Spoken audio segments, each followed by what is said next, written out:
বন্যার সময় দুর্যোগ কবলিত এলাকায় অনেক সময় লাশ দাফন করার সুযোগ থাকে না, কারণ অনেক সময় চারদিকে থাকে অথই পানি। অবস্থায় করণীয় কি? আল্লাহ মাফ করুন, এরকম ভয়াবহ পরিস্থিতি আমরা দেখেছি। লাশ দাফন করাটা যেহেতু ফরজে কেফায় আমল, পুরো এলাকাবাসীর উপরে কর্তব্য, বিধায় সব এলাকাবাসীর চেষ্টা করা উচিত কোনো না কোনো উপায়ে লাশ দাফনের ব্যবস্থা করা। যদি একান্ত সেটি না হয়, লাশ ভাসিয়ে যতদূর সম্ভব নিয়ে হলেও যেখানে মাটি আছে সেখানে দাফন করার ব্যবস্থা উদ্যোগ গ্রহণ করা উচিত।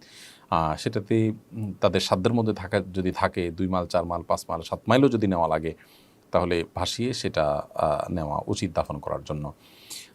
কোনো কোনো এলাকায় দেখা যায় যে দাফন করতে না পারার কারণে তারা লাশ ভাসিয়ে দেন এবং একটা চিরকুট লিখে দেন, লাশ যেখানে যাবে সেখানে দাফন করা হবে এবং আপনারা দাফন করেন, এরকম দাফন করবেন লাশ পেলে, সেরকম করে লিখে দেওয়া হয়। এটাও একটা প্রক্রিয়া ভালো, যে নিজেরা যদি যাওয়ার মতো সুযোগ না থাকে। বাট এরকম বাংলাদেশের প্রেক্ষিতে আমরা বলতে পারি বেশিরভাগ ক্ষেত্রেই এরকম পরিস্থিতি খুব কমই হয়।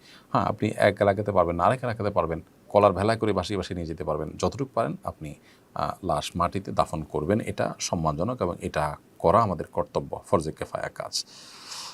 বিধায় সেটা আমাদের চেষ্টা করতে হবে। বৃহত্তর নোয়াখালীতে বন্যা পরিস্থিতি অত্যন্ত ভয়াবহ। আপনি সরাসরি সেখানে উপস্থিত হয়ে কাজ করেছেন বলে দেখলাম। আরও যারা কাজ করছে তাদেরকে আপনার অভিজ্ঞতার আলোকে কী পরামর্শ দিবেন? যারা নোয়াখালী, লক্ষ্মীপুর, চাঁদপুর, কুমিল্লা বা ফেনী, যে সমস্ত এলাকাগুলো বন্যা কবলিত, সে সমস্ত এলাকায় কাজ করতে যাচ্ছেন, আমরা তাদেরকে বলতে চাই, প্রথমত স্থানীয়ভাবে আপনাদের একটা ভলান্টিয়ার টিম থাকতে হবে যাওয়ার আগে, যারা আপনাদেরকে সার্ভে করে বলতে পারবে যে কোন এলাকায় আসলে ত্রাণ পৌঁছায় না, সেই এলাকায় পৌঁছানোর উপায়গুলো কী, কোন রুটে আপনি যাবেন না যাবেন। অনেক রাস্তাঘাট ভেঙে গেছে বন্যার পানিতে, তাহলে কোন দিকে যাবেন এবং যাওয়ার ক্ষেত্রে কী নিয়ে যাবেন না যাবেন, নৌকার ব্যবস্থা থাকবে কি না, কত দূরে যাবেন, এই বিষয়গুলো আপনাদের স্থানীয়ভাবে যে সমস্ত লোকজন আছেন তাদের সাথে যোগাযোগ করে আপনাদের করলে ভালো হবে। স্থানীয় আলেমুল আমাদের সহযোগিতা নিতে পারেন। দ্বিতীয়ত, সেখানে নিড কিসের মানুষের? যেমন একেবারে বন্যা যখন চরম আকারে পৌঁছে যায় তখন শুকনো খাবারের নিড থাকে, কিন্তু একটা পর্যায়ে পানি নামতে শুরু করলে মানুষের কিন্তু তখন ভারী খাবার অর্থাৎ চাল ডাল ইত্যাদির প্রয়োজন হয়। অতএব ওই নিডটাকে আপনারা জেনে তারপরে যাবেন। তৃতীয়ত, মনে রাখতে হবে যে অল্প সামান্য কিছু ডোনেশন নিয়ে আমরা যদি চলে যাই, তো সেটাতে যতটা উপকার হবে গরিব অভাবী মানুষের, তার চেয়ে বেশি আমার নিজের জাস্ট একটা শখ পূরণ হবে। তো এটা আমার বেনিফিট হচ্ছে, গরিবের বেনিফিট বা দুস্থ মানুষের বেনিফিট হচ্ছে না। আরেকটা গুরুত্বপূর্ণ বিষয় হলো যে ফটো সেশন প্রয়োজন ছাড়া মানুষকে জব দেওয়ার জন্য যতটুকু দরকার হয় ততটুকু করলেন। এর বাইরে অতিরিক্ত ফটো সেশন করা খুবই অনুচিত একটি কাজ, সেটা থেকে আমাদেরকে বেঁচে থাকতে হবে। আল্লাহ তাআলা আমাদের তৌফিক দান করুন। ইউনিয়ন পরিষদের এক চেয়ারম্যান দুধ দিয়ে গোসল করে নির্দিষ্ট একটা দলের রাজনীতি ছাড়ার ঘোষণা দিয়েছেন। দুধ দিয়ে গোসল করলে কি মানুষ পাপমুক্ত হয়? বিষয়টা শরীয়ভিত্তি আছে কিনা? পাপমুক্ত হওয়ার যথাযথ পদ্ধতি কী? দেখুন, পাপমুক্ত হওয়ার জন্য শরীয়ত তওবা তত্ত্বের কথা বলেছে আমাদেরকে। তওবা তত্ত্ব হলো মানুষ অনুতপ্ত হয়ে, লজ্জিত হয়ে নিজেকে ভৎসনা করে তার অবস্থানকে পরিবর্তন করবেন, আল্লাহ সুবহানাহু ওয়া তাআলার কাছে মাপ চাইবেন। এটাই তওবা তত্ত্ব। ইসলাম মানুষের পাপ থেকে মুক্ত হওয়ার জন্য, পাপ থেকে ফিরে আসার জন্য তওবা তত্ত্বের কথা বলে। এই যে দুধ দিয়ে গোসল ইত্যাদি করার কথা আমাদের সমাজে বলা হয় বা প্রচলন আছে, ভারতবর্ষে অনেক প্রাচীনকাল থেকে এটি আছে যে মানুষ কোনো ভুল অবস্থান থেকে বেরিয়ে আসার জন্য দুধ দিয়ে গোসল করে পবিত্র হওয়ার চেষ্টা করেন। এটি একান্তই অনুচিত এবং শরীয়ত দৃষ্টিকোণ থেকে একটি ভুল কাজ। কারণ প্রথমত দুধ দিয়ে গোসল করার ফলে অপচয় হয়, বিধায় অপচয়কারী শয়তানের ভাই, সেটা একটি গুনাহের কারণ। আরেকটি বিষয় হলো যে এখানে যে দুধ দিয়ে গোসল করার মাধ্যমে আসলে পাপমুক্ত হওয়ার কোনো সুযোগ নেই। কোনো মানুষ যদি খাঁটি অন্তরে তওবা না করেন, উপর দিয়ে তিনি মনও যদি ঢালেন, তিনি আল্লাহর কাছে ক্ষমাপ্রাপ্ত হবেন না।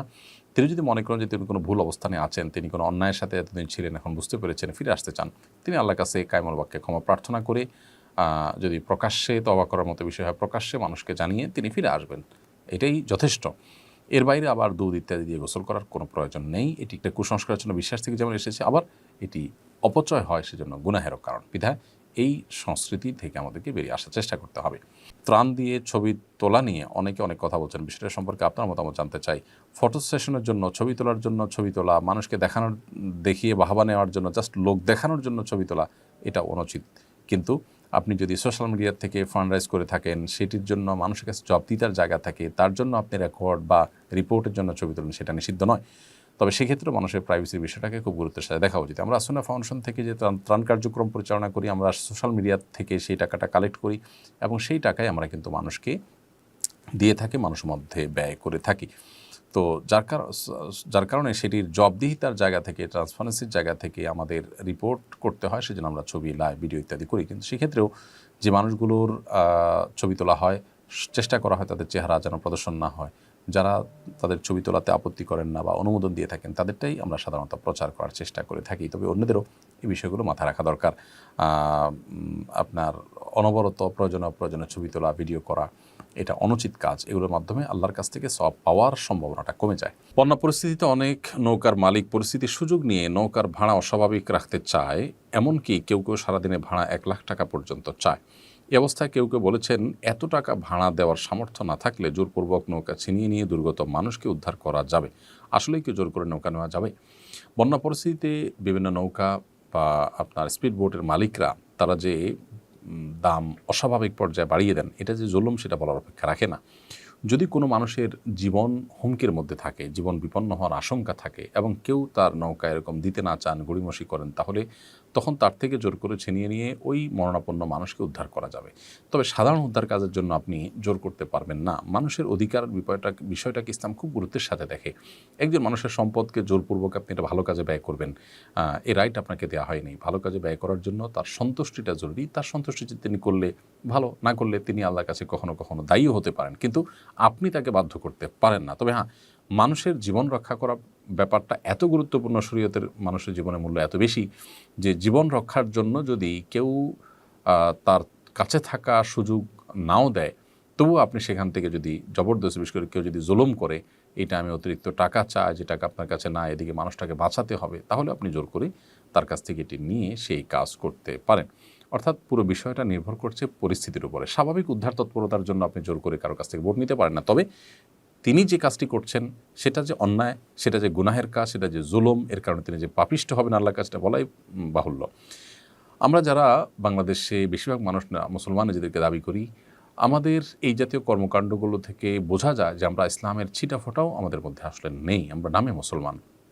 বিপদ আপদে যেখানে মানুষের পাশে আমাদের দাঁড়ানো দরকার, সেখানে আমরা বরং আরও হার্ড হয়ে যাই, শক্ত হয়ে যাই। আসুন্নাহ ফাউন্ডেশনের ত্রাণ কার্যক্রমে একজন অটোরিকশা চালক, তিনি আমাদের যারা স্বেচ্ছাসেবক আসা যাওয়া করেন, তাদের জন্য বিনামূল্যে তিনি পরিবহন এর ব্যবস্থা করেছেন। অর্থাৎ তার গাড়িতে কেউ ত্রাণের কাজে যাবে বললে তাকে নিয়ে যাচ্ছেন, নিয়ে আসছেন, কোনো পয়সা নিচ্ছেন না। এবং এই জিনিসটা তিনি আমাদেরকে প্রকাশও করতে আসেন না, আমরা জেনে গেছি বিষয়টা। দেখুন, একজন অটোরিকশা চালক তার এই ছোট একটি কাজ কত সুন্দর এবং কত চমৎকার। এটি হলো ইমানদার সুলভ কাজ। যারা এই সুযোগে অনেক বেশি টাকা কামিয়ে নিচ্ছেন, আপনি টাকা দিয়ে কী করবেন? সুখ কিনবেন? তো সুখ তো পাবেন না, কারণ সুখের মালিক আল্লাহ তাআলা, তিনি তো আপনাকে সুখ দিবেন না। অনন্ত অসীমকালের দুঃখ তো আছেই। দুনিয়াতেই আপনি বুঝতে পাবেন এই টাকার দুঃখ কাকে বলে, কত প্রকার, কী কী। যারা অবৈধভাবে উপার্জন করেছে, একটা সময় তারা সেটার জ্বালা পোড়ায় পড়তে থাকে। অতএব আসুন মুসলমান হই। মানুষ হওয়া ছাড়া ভালো মুসলমান হওয়ার কিন্তু সুযোগ নেই।